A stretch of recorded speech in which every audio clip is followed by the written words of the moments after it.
Hello दोस्तों, RRB NTPC maths target वही 30 में से 30। क्या चल रहा है हमारा चैप्टर हमारा रेशन प्रपोर्शन का तीसरा पोर्शन। हमेशा की तरह वही कहूंगा, क्या कीजिए, पहले इसके 2 सेशंस देखिए। मैंने आपको बेसिक कॉन्सेप्ट के साथ साथ बहुत सारी अच्छी टाइप्स को और बिना रिटर्न वर्क के करना सिखाया है। अगर आप वो देखेंगे तभी आपको आगे की चीजें बहुत अच्छी समझ में आ पाएंगी। जरा ध्यान दीजिएगा, प्रश्न संख्या 18, 17 तक हम ऑलरेडी कर चुके हैं। रीता ने, देखो ध्यान दीजिएगा, चीजों को जब हम कनेक्टिविटी में सीखते हैं ना तभी फायदा मिलता है, वरना क्या है कि अगर आपने पहले की चीज नहीं देखी तो फिर इनको समझने में दिक्कत आना स्वाभाविक है। देखो, रीता ने सुनील से 25% अधिक निवेश किया, सुनील ने अभिनव से 30% कम निवेश किया।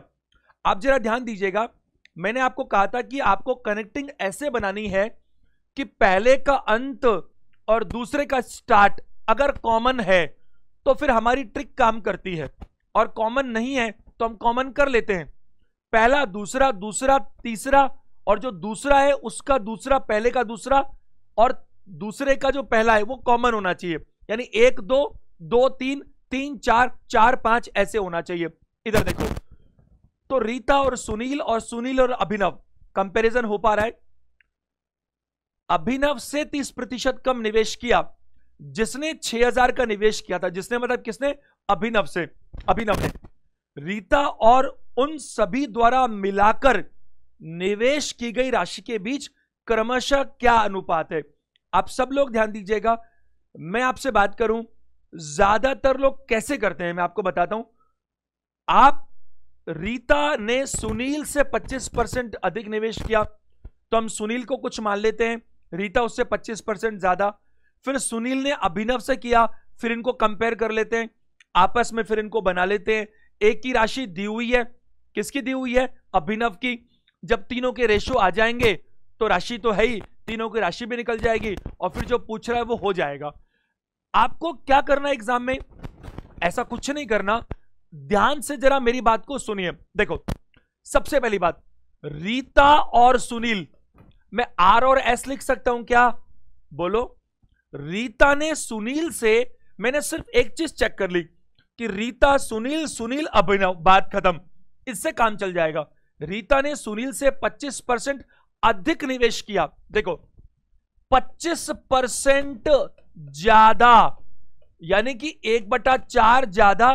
तो एक अगर 4 है तो दूसरा 1 ज्यादा। ये मैं सारा आपको सिखा चुका हूं पहले से ही परसेंटेज के अंदर, तो आपको वहां जाना पड़ेगा। तो यानी बेस 4 है और ये 1 ज्यादा है, तो ये 4:5 हुआ कि नहीं? बताइए, 4 कौन जो बेस है, 5 कौन जो अब है। तो रीता ने सुनील से 25% अधिक किया, तो रीता ज्यादा है, 1 ज्यादा। तो रीता और सुनील का अनुपात क्या हुआ? 5:4। आगे कहा, सुनील ने अभिनव से 30% कम किया, 30% कम, 30% मतलब 30/100, यानी कि 3/10 कम किया। तो जो था वो 10 है, तो हम 3 कम कर रहे हैं, तो फिर हम क्या कर रहे हैं? 7 और 10 कर रहे हैं। ये सब हम ऑलरेडी खूब डिस्कस कर चुके। सुनील ने अभिनव से 30% कम किया, तो यानी कि सुनील और अभिनव की मैं बात करूं, सुनील और अभिनव, इनका रेशो क्या बताइए? 7:10। अब आप ध्यान दीजिएगा, पिछला सेशन नंबर 1 और 2 मैंने आपको पहले से सिखा रखा है कि अगर आपको ए और बी और फिर बी और सी हो तो सीधा एबीसी का रेशो निकाला जा सकता है। तो ये रीता और सुनील है और ये सुनील और अभिनव है। आपको कैसे सिखाया था? 2 तरीके से सिखाया था, बल्कि 3 तरीके हैं। पहला तरीका तो क्या है, हम इस सुनील को कॉमन कर ले, ये 4 और 7 है, इसको 7 से मल्टीप्लाई करें, इसको 4 से करें, पहला तरीका। दूसरा तरीका क्या था? दूसरा था ये कि एक उल्टा एन बना ले, तो ये पहला, ये दूसरा और ये तीसरा। और तीसरा तरीका मैंने आपको बोला था, मैं बताता हूं अभी तीसरा भी। एक बार पहले इसको देखो, 5, देखो आर और एस और 1, तो सबसे पहले तो 5 को 7 से गुना करो, 5 को 7 से करो, कितना आएगा जल्दी बोलो? 35। फिर क्या करें? इसको ऐसा लेकर जाएं, तो 7 को 4 से करो, कितना होगा बताओ? 28। बिल्कुल। फिर क्या होगा बताओ? 4 को 10 से करो, कितना होगा बताइए? 40। तो ये मुझे मिल चुके रीता, सुनील और अभिनव के अनुपात मुझे मिल चुके। इसने मुझसे क्या पूछा?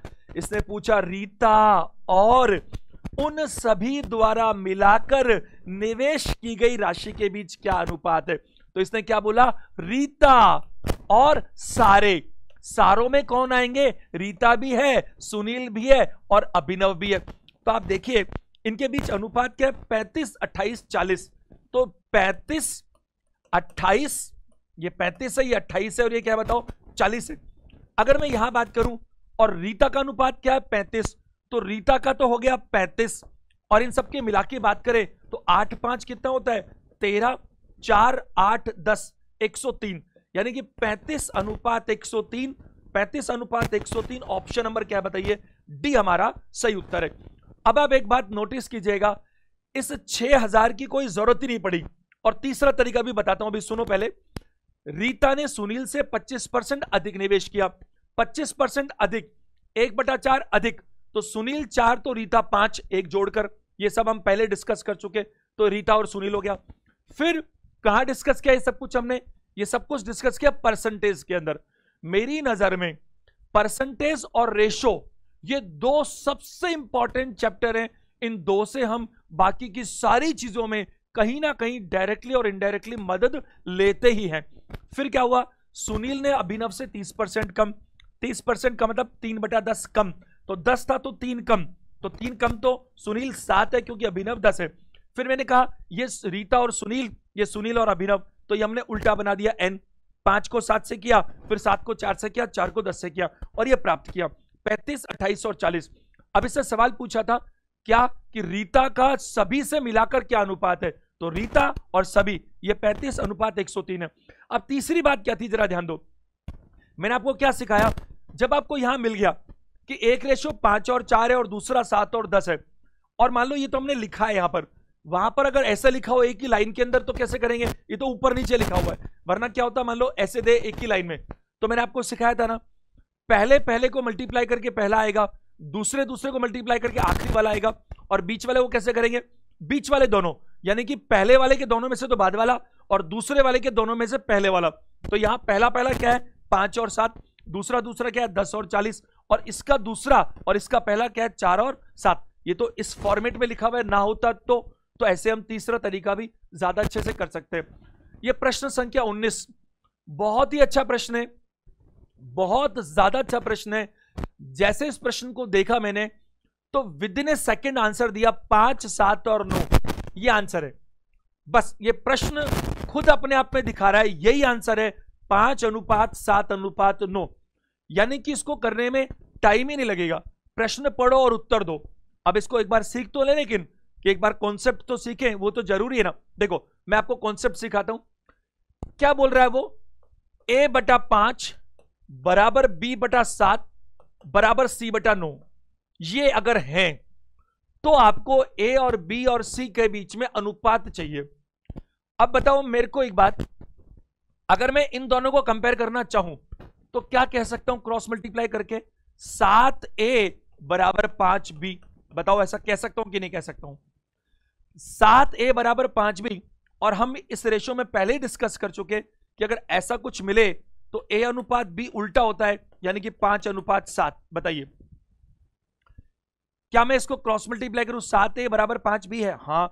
अगर 7a बराबर 5b है तो a और b की वैल्यू हमेशा उल्टी होगी, a के साथ में b और b के साथ में a। तो ये हो गया 5 अनुपात c और 5 अनुपात 7। अगर मैं इनको कंपेयर करना चाहूं, सिर्फ इनको, तो क्या लिखूं क्रॉस मल्टीप्लाई करके? 9b बराबर क्या बताइए? 7c। तो b और c का अनुपात क्या है? फिर उल्टा कर लो, b के साथ वाला c और c के साथ वाला b, यानी कि b और क्या है बताओ? c। ये b और c है, तो 7 अनुपात क्या बताइए? 9। तो क्या ये आपको b और c मिल गया? a और b भी मिल गया और b और c भी मिल गया। अब दो तरीके मैंने आपको बताए। पहला तरीका तो क्या बताया कि a और b का रेशो क्या है? 5 और 7, और b और c का क्या है? 7 और 9। और वैसे देखो यहां पर दोनों जरूरत ही नहीं है, क्योंकि b तो कॉमन ही दिख रहा है ना दोनों के अंदर। अगर b दोनों में कॉमन दिख रहा है, कॉमन ना हो तो बात करें, b तो कॉमन है, तो ये 5 7 और 9, 5 7 और 9 ऑप्शन नंबर क्या है बताइए? b हमारा सही उत्तर है। अब ध्यान दीजिएगा, सब लोग ध्यान दीजिए, आपको कभी भी ऐसा कुछ मिले, किसी वेरिएबल के नीचे एक नंबर है, वेरिएबल के फिर एक नीचे नंबर है, वेरिएबल के फिर एक नीचे नंबर है। यहां 2a भी हो सकता था, यहां 3b भी हो सकता था, यहां 5c भी हो सकता था। वो क्वेश्चंस भी आ रहे हैं अभी सेशन के अंदर, वो भी देखते हैं अपन gradually, step by step. But अगर केवल वेरिएबल्स हैं तो अगर a/5 है, b/7 है, c/9 है, तो जो नीचे लिखा है वही रेशो होंगे, 5, 7 और 9 ही आंसर होगा।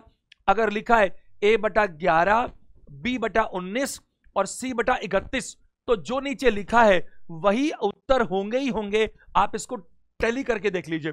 अच्छा, यहां पर ये कॉमन मिल गया, हमेशा कॉमन मिले जरूरी नहीं है, अगर कॉमन ना मिले तो कॉमन करना आपको आता ही है। तो मैंने सिर्फ ये देखा 5:7:9 जहां पर है वही हमारा सही उत्तर कहलाएगा।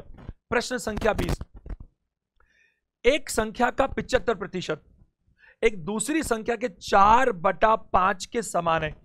4/5 का मतलब क्या होता है? 80%। तो 75 और 80 यानी कि 15 और 16, उत्तर होगा 16 और 15। ऑप्शन नंबर डी हमारा आंसर है। देखो, मैंने आपको पहले भी सिखाया, मैं भी फिर बताता हूं, रेशो में ही सिखाया मैंने पहले सेशन में।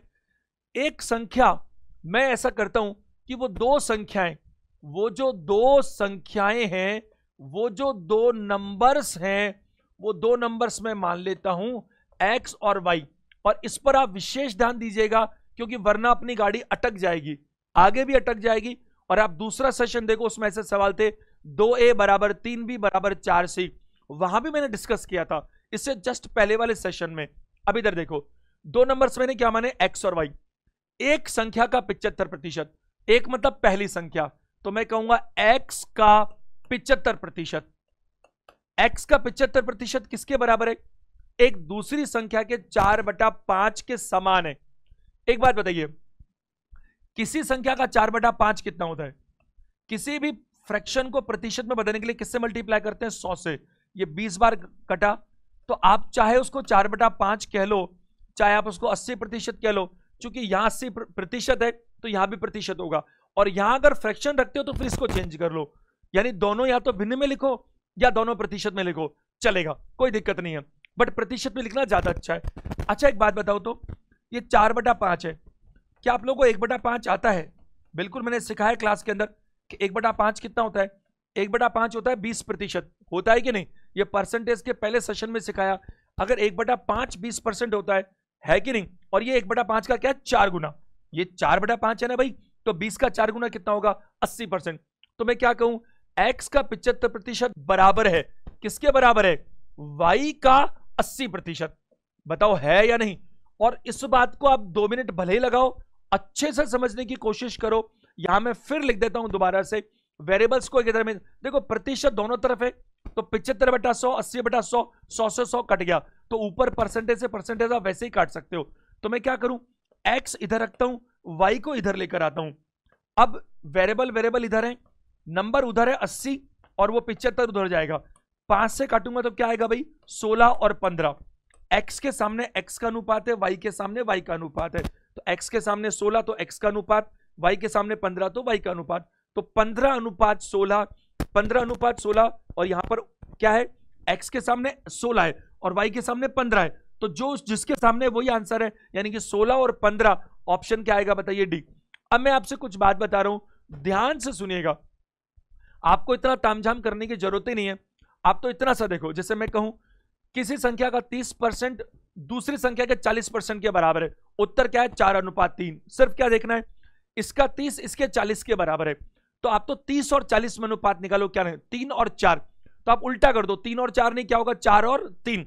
देखो, अगर हम थोड़ा सा समझने की कोशिश करें, मान लीजिए कि अगर मैं कहीं पर लिखूं, जैसे मैंने पहले भी आपको समझाया था कि 3a = 5b, तो आपको पता है ना कि ये a का 3 गुना करूंगा, तब, और b के 5 गुना करूंगा तब जाकर ये बराबर आएंगे। तो इसमें कौन बड़ा है? इसमें a बड़ा है। अच्छा, मैं ऐसा लिख दूं तो a = 7b, तो इसमें कौन बड़ा है? अरे a बड़ा है ना, a बोल रहा है मैं तो अकेला ही बहुत हूं, b तेरे को तो 7 गुना करना पड़ेगा तब जाकर तू मेरे बराबर आएगा। तो मैं यहां पर क्या करूं, मैं सिर्फ इतना सा कर लेता हूं कि a के साथ तो 1 है और b के साथ 7 है, तो 1 और 7 को उल्टा करूं तो क्या होगा? 7 और 1। और समझ भी हमने रखा है, तो साफ साफ दिख रहा है x और y का रेशो क्या होगा बताइए? 16:15। तो मैंने इधर देखा 75 और 80, 75 और 80 को काटा तो क्या हुआ 15 और 16, तो आंसर 15 और 16 नहीं, उल्टा कर दो 16 और 15। चलिए प्रश्न 21, एक संख्या का 20% अन्य संख्या के 4/5 के समान है। 4/5 कितना होता है 80, तो इधर 20 इधर 80, और 20 और 80 कैसे कटेगा 1 और 4, तो आप उत्तर क्या देंगे 1 और 4 की 4 और 1, 4 और 1, तो 4 और 1 ऑप्शन नंबर क्या होगा बताइए सी। आप समझ पा रहे हैं ना, पहली संख्या पहली का जो 20% है वही जो दूसरी है उसके 4/5 यानी कि दूसरी का क्या बताओ 80% है। तो बात करूं ये पहली है और ये वाली दूसरी है, और इनका रेशो क्या आएगा 80/20 आएगा, यानी कि 4 बटा क्या आएगा बताओ ए। मैं सिर्फ यहां देख लूंगा 20 और 80 को क्या बोलते हैं 1 और 4, तो उत्तर क्या आएगा 4 और 1। प्रश्न संख्या 22 पर आइएगा, ए बी का 1/4 है। अगर मैं कहूं ए, सुनिएगा, बी का 1/4 है, तो इसका मतलब क्या है, इसका मतलब ये कि 1/4 किसका बी का। तो जो बेस है मैंने आपको खूब समझाया कि जो बेस है, जो आधार है, जो मूल राशि है, वास्तविक राशि है, पुरानी राशि है, कॉस्ट प्राइस है, अगर डिस्काउंट है तो प्रिंट प्राइस है, वो जो भी आधार है वो हमेशा नीचे आएगा। तो ए बी का 1/4 है, तो बी अगर 4 है तो ए कितना है बताओ ए कितना है 1। तो ए और बी के बीच में, ए और बी के बीच में जो रेशियो है वो 1:2 क्या है बताइए, ए और बी के बीच में रेशियो क्या आया 1:4। आगे क्या लिखा है, बी सी का 1/3 है। बी किसका बताओ, सी का 1/3 है। तो मैं फिर वही ऐसे ही कहूंगा कि बी और सी क्या होंगे बताइए 1:, क्या बताइए 3। बी और सी क्या होंगे 1:3, ए और बी क्या है 1:4। अब आपको क्या पूछा है ए बी और सी, तो देखिए दोनों तरीके आपके सामने मौजूद हैं। ए और बी का रेशियो क्या है 1 और 4, बी और सी का रेशियो क्या है 1 और 3। बताओ है या नहीं। आपको या तो उल्टा इन बनाना है तो उल्टा इन बनाइए, 1 को 1 से गुना कीजिए 1 आएगा, फिर 1 को 4 से कीजिए क्या आएगा 4 आएगा, फिर 4 को 3 से कीजिए क्या आएगा 12 आएगा।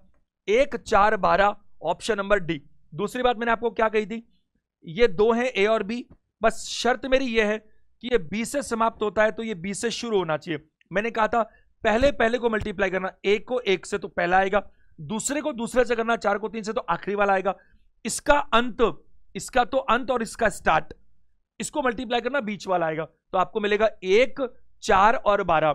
कभी कोई ऐसा कह दे, मान लीजिए कैसे कह दे, ध्यान से सुनना जरा बोर्ड पर, ए बी का 5/21 है। अगर ऐसा बोल दे तो आप हमेशा याद रखिए, नोट कर लीजिए इस चीज को, ए और बी का अनुपात क्या होगा बताइए 5:21 होगा। मेरी बात समझ पा रहे। और अगर मान लीजिए कहीं पर कुछ कह दे कि ए बी से सपोज कि 29/11 है, सपोज ऐसा बोल दे, ए बी का लिख दो, बी से लिख दो, एक ही बात है। अगर ए बी का, तो हमेशा समझना क्या है कि जो नीचे है वो क्या है बताइए बी है, और ऊपर क्या है बताइए ए है। क्या मेरी बात आप समझ पा रहे। तो यहां पर मैं बात करूंगा ऐसा है।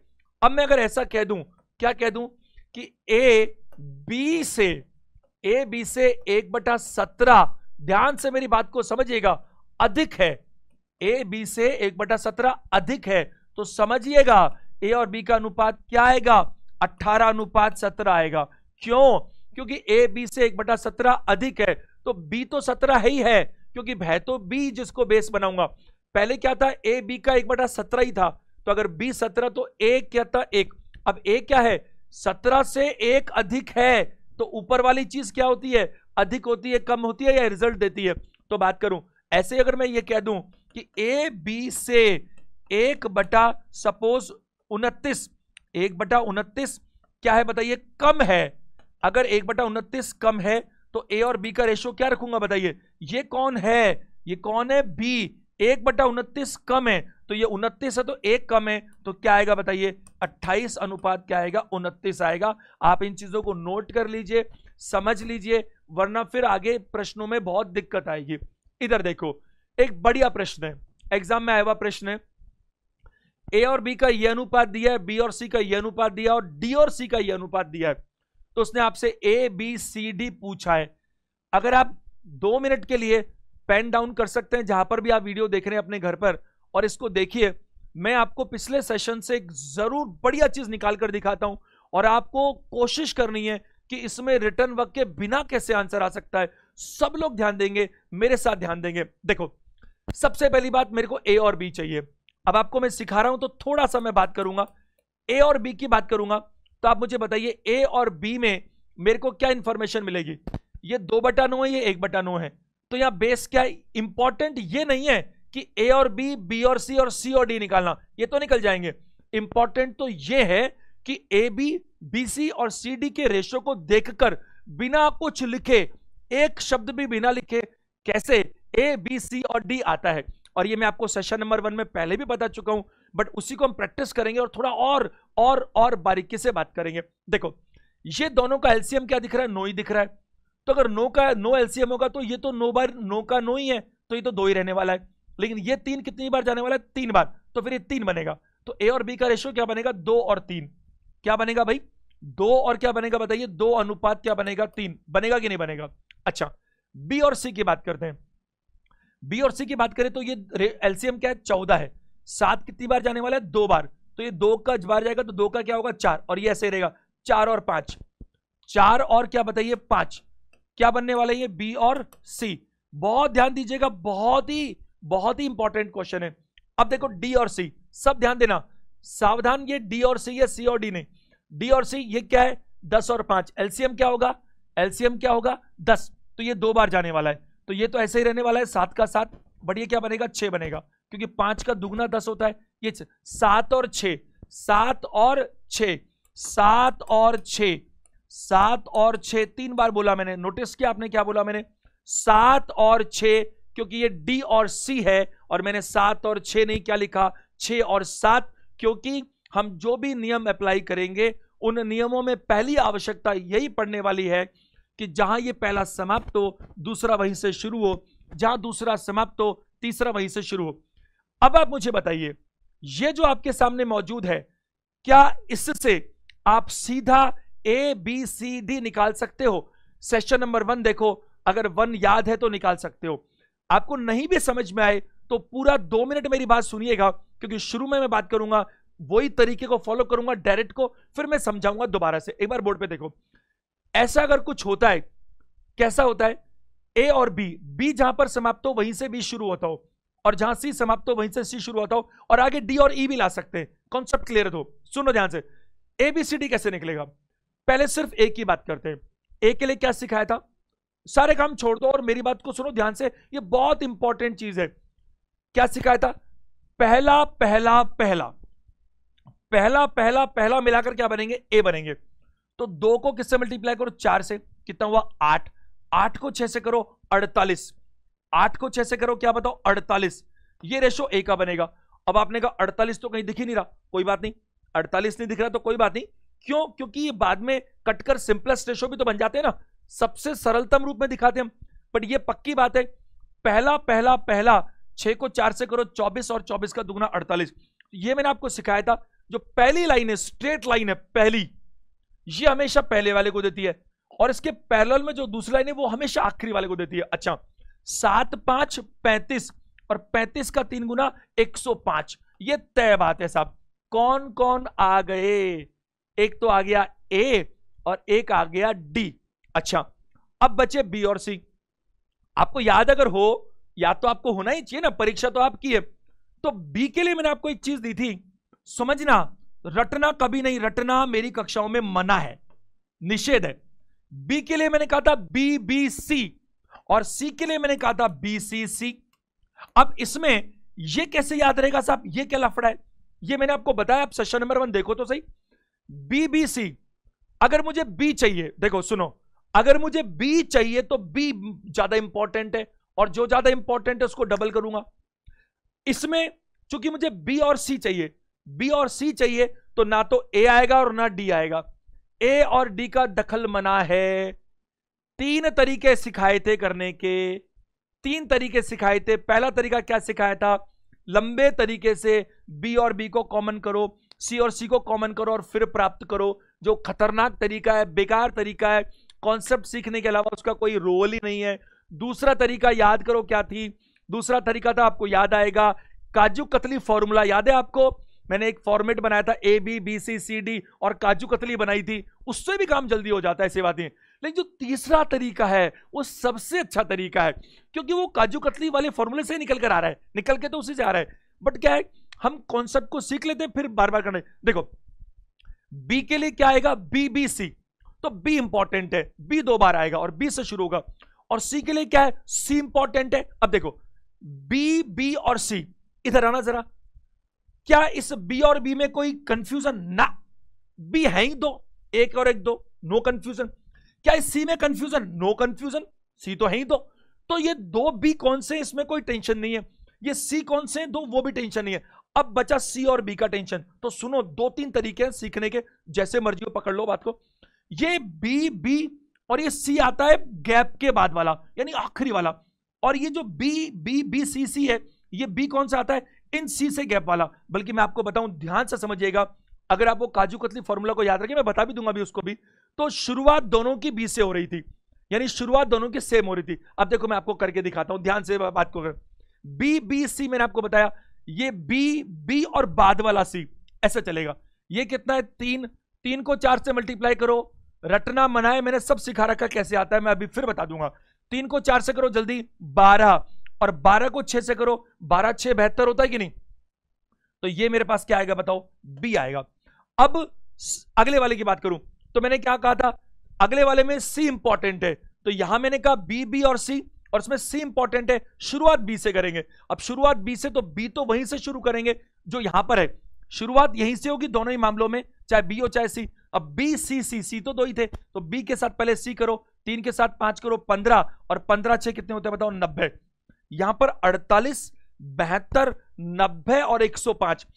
क्या हम इनको 3 से काट सकते हैं?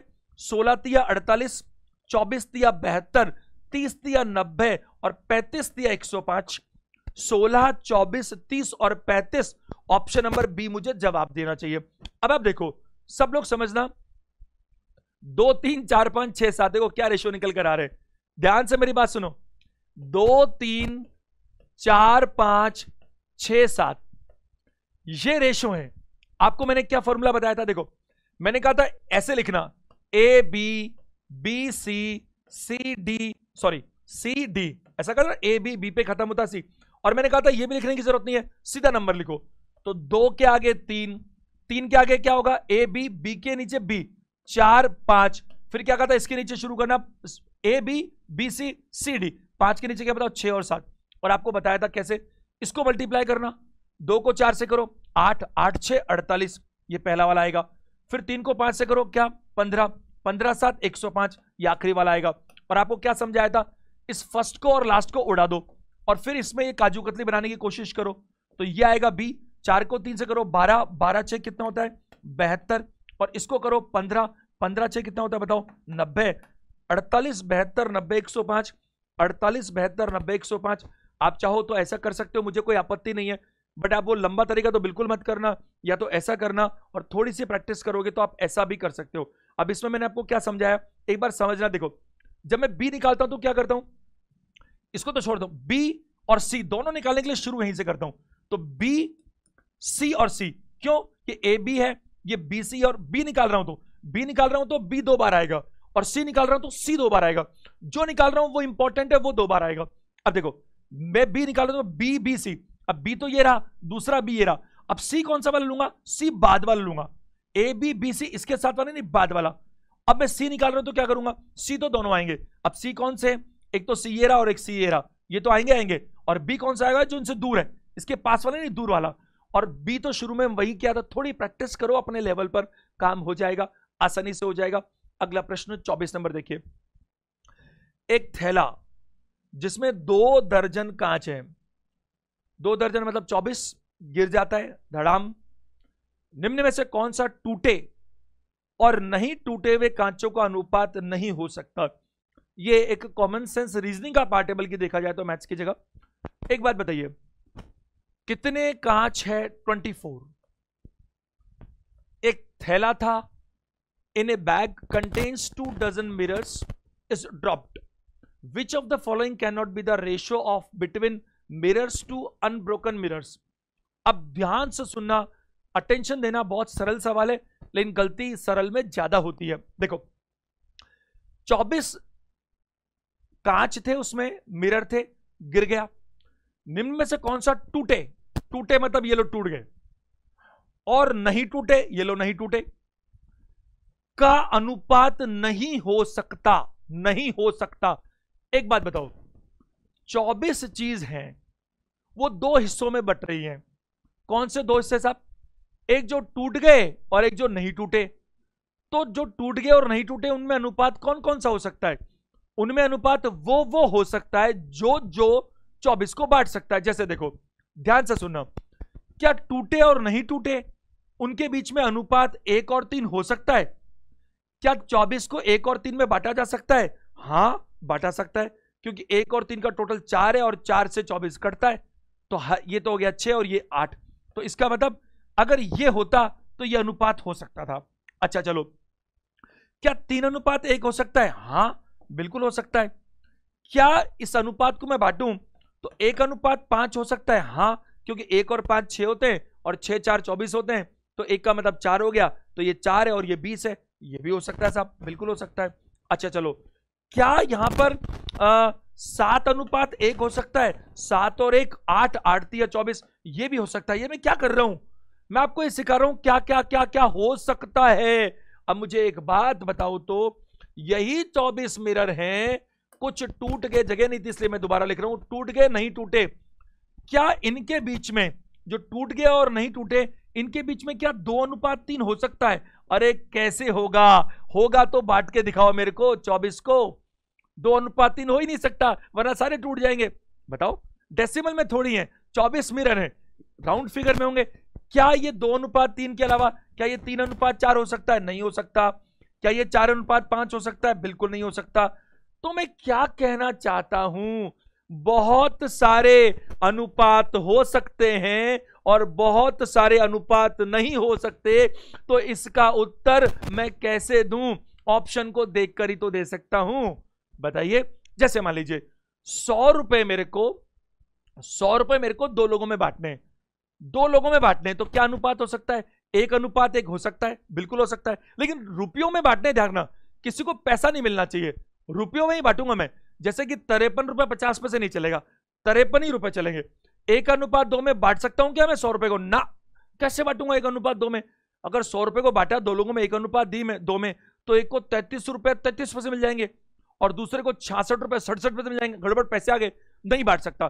क्या मैं 100 रुपए को 1 अनुपात 3 में बांट सकता हूं? हाँ, बिल्कुल बांट सकता हूं। क्या मैं 1 अनुपात 9 में बांट सकता हूं? हाँ, बांट सकता हूं। क्या मैं 2 अनुपात 3 में बांट सकता हूं? हाँ, बांट सकता हूं।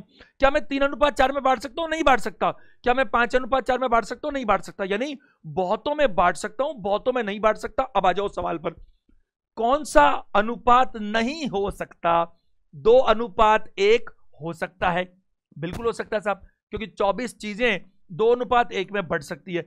3 अनुपात 1 भी हो सकता है, 3 अनुपात 2 नहीं हो सकता, सी आंसर है। और 1 अनुपात 2 भी हो सकता है, क्योंकि मैं 24 को 3 अनुपात 2 में चाहकर भी नहीं बांट सकता। अगला प्रश्न, 25वां प्रश्न, दो संख्याओं का योग 25 है और उनका अंतर 5 है, दोनों संख्याओं का अनुपात बताइए। एक छोटा सा प्रश्न, और गलतियां बच्चे इतनी करते हैं जिसकी कोई हद नहीं। ज्यादातर बच्चे इसका उत्तर देते हैं 3 अनुपात 2। 3 अनुपात 2 कैसे देते हैं? जो उत्तर गलत है मैं आपको बताना चाहूंगा। वो क्या करते हैं कि सब दो संख्याएं का योग, ध्यान से सुनना वरना गलती आपसे भी हो सकती है। दो संख्याओं का योग 25 है, तो कहते सर हमने मान लिया कि वो दो संख्या थी x और y और दोनों का योग रहा 25, दोनों का अंतर 5 है, अच्छी बात है। तो ये दोनों का अंतर, ये लो 5 हो गया, x और y का अंतर कितना हो गया बताओ? 5। ऐसा है तो y तो वैसे ही कट गया और x की वैल्यू कितनी आ गई? 15 आ गई। कैसे आ गई साहब? ये 2x की वैल्यू 30 है तो x की वैल्यू 15। अब x प्लस वाई 25 था जिसमें x 15 है, तो y की वैल्यू कितनी आ गई? 10 आ गई। अगर x और y की वैल्यू 10 आ गई तो फिर x और y के बीच में अनुपात पूछेगा, तो 15 और 10 को काटा तो 3 और 2 आ गया, और 3 और 2 ऑप्शन नंबर 2 में है और मैंने पहले ही काट दिया, ये गलत उत्तर है। एक बात बताओ मेरे को, ये जो दो संख्याओं का योग 25 था, ये आपने अपनी मर्जी से इसको x प्लस वाई कैसे माना? ये y प्लस एक्स भी तो हो सकता है, बताओ। ये x प्लस वाई क्यों, y प्लस एक्स भी तो आ सकता है, ये तो डमी तो है। मैं क्या कहना चाहता हूं, आपने कहा दो संख्याएं 15 और 10 हैं, बिल्कुल है, मैं मानता हूं, ये मेरी गारंटी है, आंसर तो 15 और 10 ही है दो संख्याओं का। लेकिन मेरे को एक बात बताओ, ये दो संख्याएं 10 और 15 भी तो हो सकती है। क्यों? क्योंकि आपसे क्या कहा गया, दो संख्याओं का योग 25 है और उनका अंतर 5 है। अगर दोनों संख्याएं 10 और 15 होती, दोनों संख्याएं 10 और क्या होती, 15 होती, अगर दोनों संख्याएं 10 और 15 होती तो भी तो अंतर 5 होता, तो भी तो अंतर क्या होता, 5 होता। और दोनों संख्याएं 15 और 10 हैं तो भी आंसर क्या होता, बताइए, अंतर तो 5 ही होता। अब जरा देखिए, मैं आपसे बात करूं, ध्यान से मेरी बात को समझिएगा, 3 और 2 भी हो सकता है और 2 और 3 भी हो सकता है, मैं उत्तर दूंगा 4। आप 2 मिनट मेरी बात को समझिएगा। मैं आपको बताना चाहता हूं कि 3:2 कब सही होता है, 2:3 कब सही होता है, और कब ये दोनों सही नहीं होते। 2 मिनट ध्यान से सुनिएगा मेरी बात को, अटेंशन दीजिएगा। देखो, पहली लैंग्वेज, अगर हम पहली लैंग्वेज की बात करें, सब समझेंगे, ध्यान से समझेंगे। अगर मैं ऐसा कह दूं इस सवाल में, कैसा कह दूं, ध्यान देगा। अगर मैं आपको एक लाइन ऐसे कह दूं, क्या लाइन, एक एक्स्ट्रा जोड़ दूं, क्या, पहली संख्या दूसरी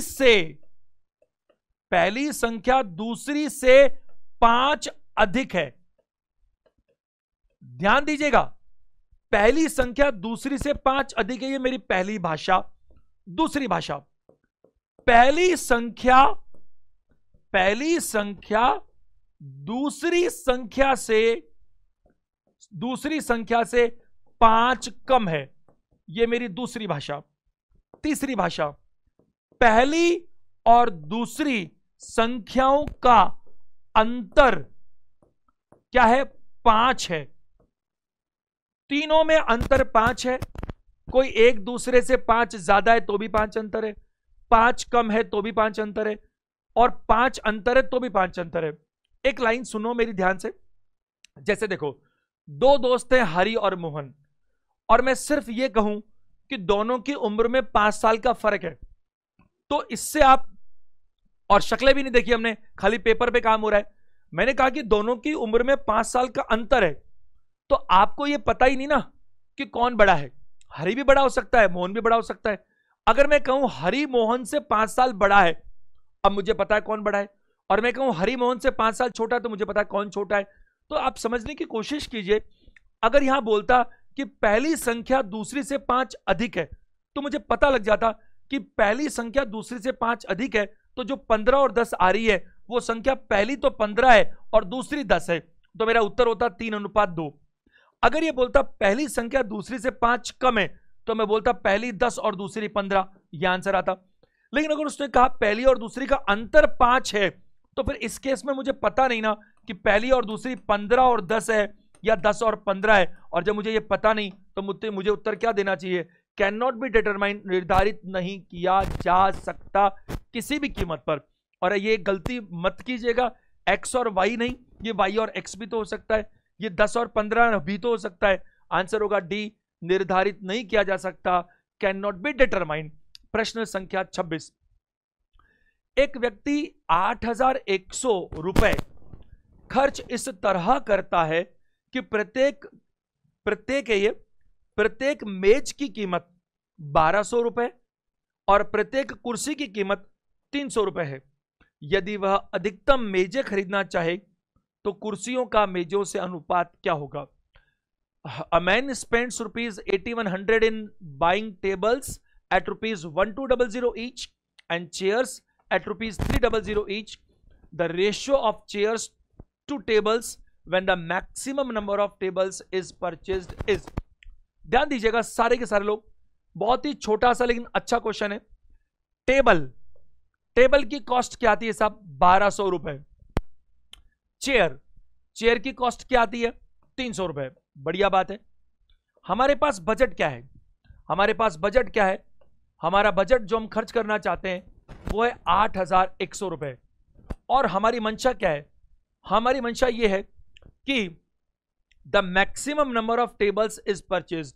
हम तो चाहते हैं अधिकतम टेबल आ जाए, कुर्सी तो मजबूरी में खरीद रहे हैं। अटेंशन दीजिएगा, टेबल कितने की आती है? 1200 रुपए की। चेयर कितने की आती है? 300 रुपए की। पैसे कितने हमारी जेब में? 8100 रुपए खर्च करने। अब इसकी एक कंडीशन है, कंडीशन ये है कि 8100 रुपए के अलावा हमारे पास 1 रुपया भी नहीं है। तो ना तो 8101 रुपए खर्च होंगे और ना 8099 रुपए खर्च होंगे, यानी इसमें से एक पैसा भी बचना भी नहीं चाहिए और एक भी पैसा अतिरिक्त भी नहीं लगना चाहिए। ऐसी कोशिश करनी है, कोई क्वेश्चन की जरूरत नहीं है, यही वर्बली काम हो जाएगा। चलो ट्राई करते हैं। हम सबसे पहले तो टेबल खरीदने की कोशिश करेंगे, क्योंकि इसने यही कहा कि वह अधिकतम मेजें खरीदना चाहता है। बोर्ड पे देखिएगा, टेबल और चेयर 1200 रुपए की एक टेबल आती है, तो आप 8100 में 12 से डिवाइड करो तो 12 6 72 होता है। 12 6 क्या होता है? 7200। मेरा तो मन कर रहा था 6 नहीं 7 बार चला जाए। अगर ये 8400 रुपए होता, अगर ये 8400 रुपए होता तो 12 7 84 होता और मैं 7 टेबल खरीद लाता। चेयर लाता ही नहीं और ये चाहता भी यही है। ये तो कह रहा है मैं चेयर चाहता ही नहीं हूं, चेयर तो मजबूरी में खरीद रहा हूं, मैं तो अधिकतम टेबल खरीदना चाहता हूं। लेकिन आप 7 टेबल खरीद ही नहीं सकते, 8400 है ही नहीं। तो आपको क्या करना पड़ेगा? आपको 6 टेबल खरीदनी पड़ेगी। कितनी टेबल खरीदनी पड़ेगी? 6 टेबल। लेकिन शर्त सुनो, 6 टेबल खरीदने के बाद 12 6 कितना हो गया? 7200 रुपए खर्च हो गए। थे पैसे कितने? 8100। 8100 में से 7200 खर्च हो गए तो क्या बचे बताइए? 900 रुपए। अगर मेरे पास शेष राशि जो बच रही है 8100 में से 7200 खर्च करने के बाद वो 900 रुपए बच रही है, उस 900 में पूरा पूरा 300 से डिवाइड होना चाहिए। तो मैं कितनी चेयर खरीद पा रहा हूं बताओ? 3 चेयर खरीद पा रहा हूं। तो मैंने कितनी टेबल खरीदी? 6। चेयर कितनी खरीदी? 3। तो ये तो 6 टेबल रही, ये 3 चेयर रही, और 6 और 3 का अनुपात क्या आएगा? 2:1 मेरा उत्तर है। तो 2:1 आंसर क्या दीजिएगा? डी। अब जरूरी बात सुनिएगा, कल को मान लीजिए ये 8100 नहीं हो के 8200 होता, सपोज ये 8100 नहीं बल्कि क्या होता? 8200 होता, तो फिर क्या होता? 8200 में भी 12 का 6 गुना 7200 होता और मैं 6 टेबल खरीद लेता। लेकिन अगर ये 8200 होता तो ये 7200 खर्च करने के बाद 8200 में से 7200 खर्च करने के बाद 1000 रुपए बचते मेरे पास। अब उस 1000 रुपए में मैं चेयर खरीदने जाता तो 300 से डिवाइड करता, तो 300 से तो पूरा पूरा डिवाइड होता ही नहीं, क्योंकि 1000 में 300 से डिवाइड करूंगा तो 3 से 1/3 चेयर आएगी। तो ऐसा नहीं कि 3 चेयर तो पूरी लाओ और एक टूटी हुई 1/3 लियाओ, ऐसा नहीं चलेगा। तो इस केस में क्या होता? अगर यहां 8200 होता तो फिर मैं 6 टेबल खरीद ही नहीं पाता, क्योंकि कॉम्बिनेशन नहीं बनता। तो 6 टेबल के बाद में जो पैसा बचे, जितनी टेबल खरीदो उसके बाद में जो पैसा बचे उसके अंदर जो दूसरी चीज आप खरीदना चाहते हो उसके मूल्य का पूरा पूरा भाग भी तो जाना चाहिए। तो फिर क्या करता मैं? अगर 8200 होता तो फिर मैं टेबल 6 तो खरीद नहीं सकता, 6 में बैठता नहीं है, 7 खरीद लूं। 7 तो पहले नहीं खरीद सकता, क्योंकि 12 7 84 होता है, पैसे ही नहीं इतने। तो 7 तो मैं इसलिए नहीं खरीद सकता, पैसे नहीं है। 6 इसलिए नहीं खरीद सकता क्योंकि 6 खरीदने के बाद जो पैसे बचते हैं वो 300 से भाग नहीं जाता। तो फिर मैं क्या करता? 5 टेबल खरीदता। कितनी टेबल खरीदता? 5 खरीदता। अब 5 में क्या होता? 12 पंजे 60 और 60 6000 ही खर्च करता। क्या करता? 6000 के बाद कितना बचता? 2200। 8100 नहीं है, 8200 है। अब 2200 में मैं फिर 300 से भाग लगाता तो ये फिर भाग नहीं जाता, क्योंकि फिर 7 के बाद 100 रुपए बच गया। इसको मैं तब तक करता जब तक ये कॉम्बिनेशन सही नहीं बन जाता। मेरी बात समझ पा रहे? यानी कि आप अधिकतम टेबल खरीद लो जो खरीदना चाहते हो। यहां पर 5 में भी नहीं बैठ रहा, अगर 4, क्योंकि देखो 7 में खरीदने के लिए पैसे नहीं है, 6 में बाद अगर 8200 हो तो बोल रहा हूं 8100 तो सॉल्व हो गया। अगर मैंने 5 खरीदा तो 12 पंजे 60 60 6000 के बाद 2200 बचे, 2200 में 300 का भाग ही नहीं जाता। अब 4 खरीदूं तो 12 4 किया तो 48। अगर मैंने 4 खरीदे तो 4800 उसके बाद में 3400 बच रहे हैं, 3400 में भी डिवाइड नहीं होता। मेरी बात समझ पा रहे हैं? अगर मैं 3 खरीदूं तो 3 के मतलब कितना बताओ, 3600। और आप सब लोग ध्यान से समझिएगा, यहां पर 4600 रुपए बच रहे हैं। कितने बच रहे हैं बताओ? 4600। इससे भी डिवाइड नहीं होता। और मैं बात करूं, हम लेटर ऑन चलेंगे, अगर ये कॉम्बिनेशन नहीं बना तो हम बोलेंगे कि ये हो पाना संभव नहीं है। लेकिन कोई आंकड़ा हो तो आपको तब तक ट्राई करना है जब तक अधिकतम मेजे खरीदने के बाद जो पैसा बचता हो उसमें दूसरा जो चीज खरीदना चाहते हो उसके मूल्य का पूरा पूरा पूरा भाग जाना चाहिए। फिलहाल इसका उत्तर है 2:1। प्रश्न संख्या 27। एक संख्या का 42%, दूसरी का 56% है। देखो कितनी बार कर लिया हम लोगों ने, सीधा करो ना। ये 7 से काटू, 7 6 42, 7 8 56, 2 से और काट सकता हूं 3 और 4, और आपको पता है उत्तर 3 और 4 नहीं 4 और 3 होगा। ये मैंने आपको आज ही सेशन में बताया कि आपको x का 42%, y का 56% है, तो 14 3 42, 14 4 56, 3 और 4 नहीं, उत्तर 4 और 3 होते। प्रश्न संख्या 28, बढ़िया प्रश्न, छोटा सा प्रश्न। a का इतना, b का इतना है, तो आपको क्या करना है? a का 5.5 बराबर क्या है?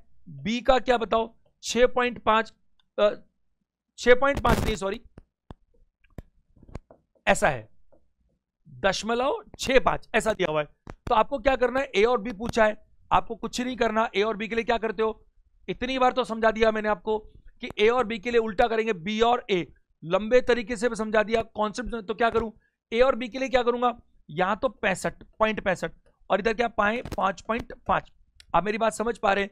अगर मैं इस डेसिमल को उड़ा दूं तो इसके बदले में 1 जीरो ऊपर जाना चाहिए, और इसको उड़ा दूं तो 2 जीरो क्या आने चाहिए बताओ? नीचे आने चाहिए। तो आप एक ऊपर लेके जाओ, 2 नीचे लेके जाओ, एक को एक कैंसिल कर लो, इतना बन गया।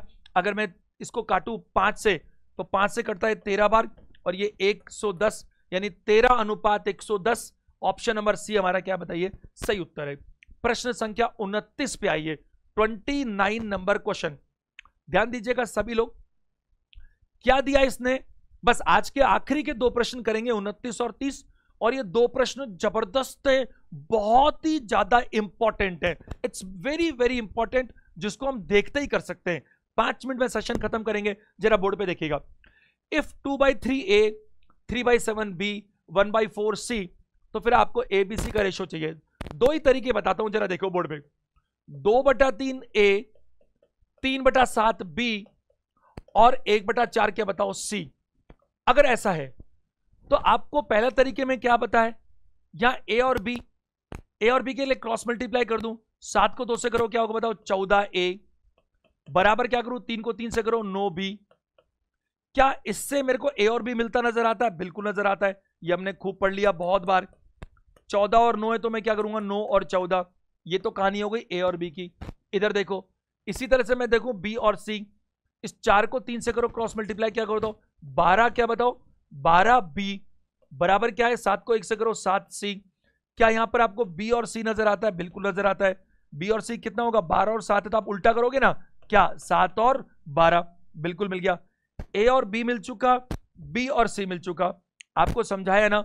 या तो आप ऐसा करो, a b के नीचे b c और उल्टा n बना दो, ऐसा कर सकते हो, कोई तकलीफ नहीं है।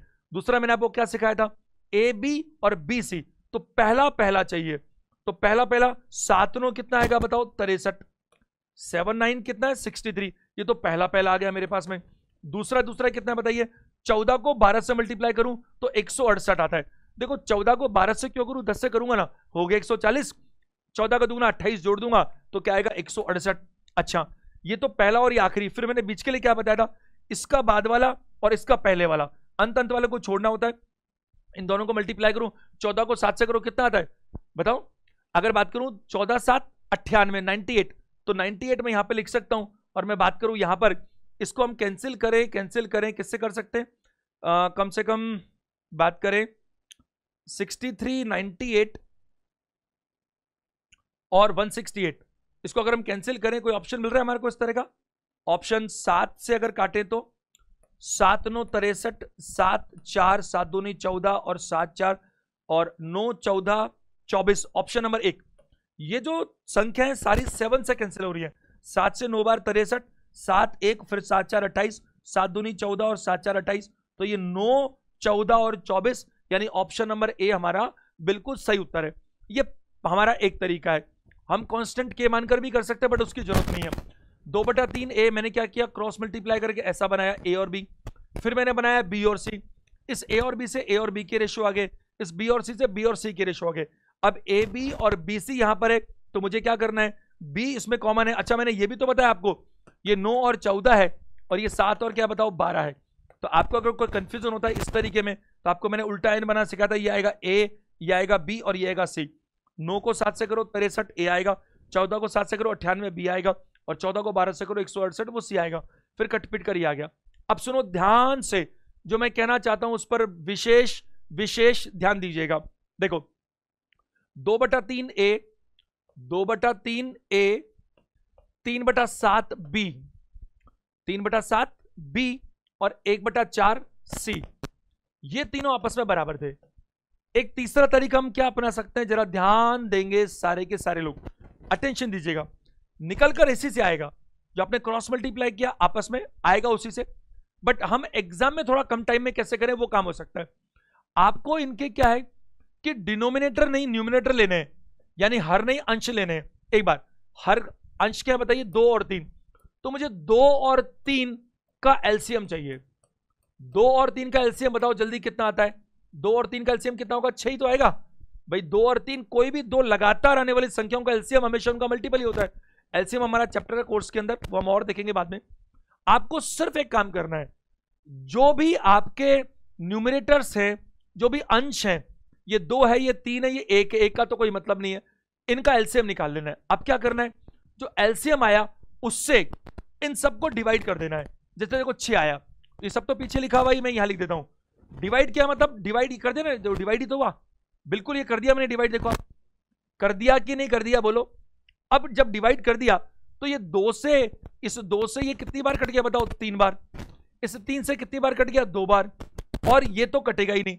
तो आपके पास क्या बचा, ए तो ऊपर है ही, ए बटा क्या बताओ 6, बी क्या बचा बताओ, बी बटा 14, और सी बटा क्या बताओ 24। बताओ ऐसा है कि नहीं। तो मैं यहां बात करूं आपसे, यहां पर सॉरी वेरी सॉरी, ये 3 मल्टीप्लाई 3 क्या 9 है, ये 6 नहीं, ये क्या है 9, ये 3 और 3 9 है, तो ये क्या बचा 9, ये क्या बचा 2 7 14, और ये क्या बचा बताओ 24। और आपको मैंने पिछले सेशन में सिखा रखा है बहुत अच्छे से कि ए बी और सी के नीचे जो होते हैं वही उसके रेशोज भी होते हैं, तो आंसर सीधा निकल कर आएगा 9 14 और क्या बताइए 24। देखिए जरा 9 14 और 24, क्या मेरी बात आप समझ पा रहे हैं। तो कभी भी ऐसा फॉर्मेट आपको मिलता हो तो आप सीधा काम कीजिएगा कि जो भी इनके अंश है, जो भी इसके न्यूमरेटर्स हैं, उनका आप एलसीएम लेकर के नीचे डिवाइड कर दीजिए तीनों तरफ, और कटपिट कर जो आएगा वही आपका क्या होगा, आंसर होगा। और अब आज का आखिरी प्रश्न इसी तरह का प्रश्न। अब आप देखो 3/2 ए बराबर क्या है 7/5 बी बराबर क्या है 2/3 सी। एक तरीका तो मैं छोड़ रहा हूं, वो आप कर सकते हो ना, क्रॉस मल्टीप्लाई करके ए बी निकाल लो, बी सी निकाल लो और इनको कर लो। अब मैंने आपको जो दूसरा तरीका बताया सीधा उस पर आते हैं हम। दूसरा तरीका मैंने क्या बताया था, क्या क्या संख्या है, 3 7 और 2, इनका एलसीएम चाहिए। अब आप देखो अगर मैं 3 और 7 की बात करूं तो 21 बनता है, 21 में ही जाता नहीं है, 21 का दुगना कितना बताओ 42 42। तो मेरे पास कोई चॉइस नहीं है, बड़ी संख्या बनी कि इन तीनों का एलसीएम क्या बनता है बताओ 42। और जो इन तीनों का किस किस का, 3 का 7 का और 2 का एलसीएम है, वही एलसीएम से मुझे क्या करना पड़ेगा, इनको डिवाइड करना पड़ेगा। अब मैं अगर यहां डिवाइड करने की बात करूं तो 42 से डिवाइड मेरे साथ कीजिएगा। देखो ये जो अब लिख रहा हूं वो मैं इस कलर में लिख रहा हूं, 42 डिवाइड करूंगा, ये क्या है 42 ऐसा करूंगा, और यहां पर भी क्या बताइए 42 बिल्कुल। अब आप इसको कैंसिल कीजिए, अगर इसको 3 से कैंसिल करते हैं तो जरा देखिए ये क्या 14 बार कटता है, बिल्कुल कटता है। 7 से कीजिए क्या 6 बार कटता है, बिल्कुल कटता है। इस 2 से करो क्या 21 बार कटता है, बिल्कुल कटता है। अब क्या बचा, ऊपर तो सिर्फ एक बचा ना, 1 14 दूनी क्या होता है बताओ 28, a बटा 28।